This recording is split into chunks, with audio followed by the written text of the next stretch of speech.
राधे। मैं आप सभी के बीच आज एक ललनवा गीत लेकर आई हूँ। गीत बहुत प्यारा है। गीत आप सभी को जैसा लगे कमेंट में ज़रूर बताना। अगर हमारा गीत आप सभी को पसंद आता है तो लाइक शेयर सब्सक्राइब जरूर से ज़रूर करना। हाथवा गाजरवा लइके घुमली मालिनिया रे केना लई है गजरा हमार रे ललनवा रे केना लई है गजरा हमार रे ललनवा रे के करन बेटी कई बियाह रे ललनवा रे के करेनी बेटी कई बियाह रे ललनवा भीतरा से निकली है मम्मी हो कामनी देई मम्मी हो कामनी देई अरे हम ले बई गजरा तो हर रे ललनवा अरे हम ले बई गजरा तो हर रे ललनवा रे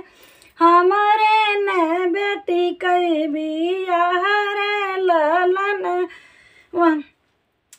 का दई के ले बुरानी हमारा गजरवा रे हमारा गजरवा अरे का दई के अरे का दई उतर बियू दामद रे ललनवा रे का दई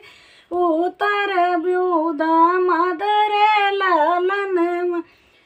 पैसा दई के मालिनी होले बई गजरवा रे बेले बई गजरवा रे बेटी दई उतर बई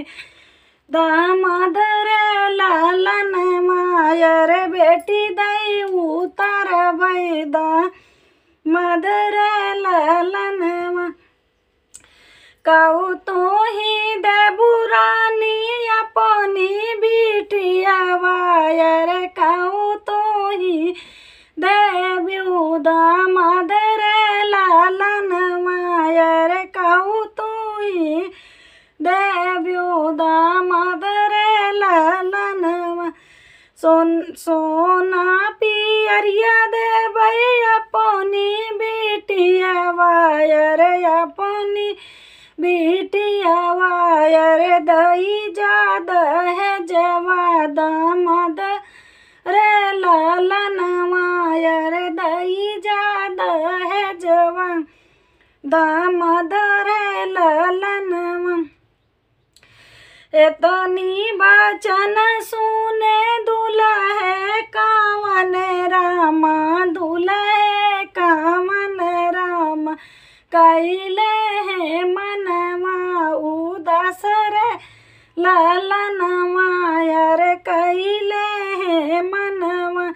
उदास रे ललनवा दुआरे से उठले है ससुरु कावन रामा ससुरु कावन राम अरे कहे बेटा मनवा उदास रे ललनवा रे कहे बेटा मनवा उदास रे ललनवा नहीं ले बई मोरे ससुरु दई जादा है जवायर नहीं ले बई कौनो सामान रे ललनवा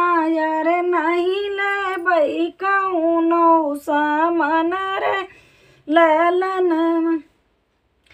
हम ताऊ ले बई ससुरु तोरी तलवारिया रे ले बई सारे के घोड़ा रे ललनवा रे ले बई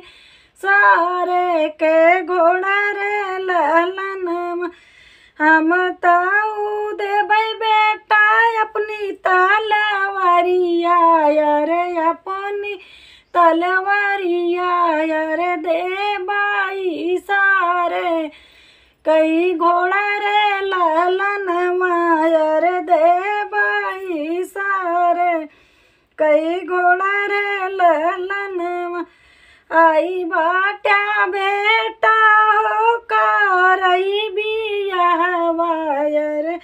बेटी संगे रचत्या बियाह रे ललनवा अरे बेटी संगे रचत्या बियाह रे ललनवा अरे मत कारा मनवा उदास रे ललनवा अरे मती कारा मनवा उदास रे ललनवा। धन्यवाद दोस्तों।